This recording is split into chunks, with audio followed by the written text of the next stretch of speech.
নামাজ না পড়ায় সবচেয়ে বেশি জাহান্নামে নেয় না, রোজা না রাখায় সবচেয়ে বেশি জাহান্নামে নেয় না, ওয়াজ মাহফিলে না আসায় সবচেয়ে বেশি জাহান্নামে নেয় না, দান সাদেকা না করায় সবচেয়ে বেশি জাহান্নামে নেয় না, কোরআন তেলাওয়াত না করায় সবচেয়ে বেশি জাহান্নামে নেয় না।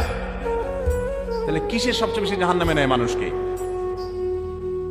সুইলা রাসূলুল্লাহ সাল্লাল্লাহু আলাইহি সাল্লাম আন আকসারি মা ইউদখিলুন নাস আন-নার, মানুষকে সবচেয়ে বেশি জাহান্নামে নেয় কোন জিনিসে জিজ্ঞাসা করা হয়েছে।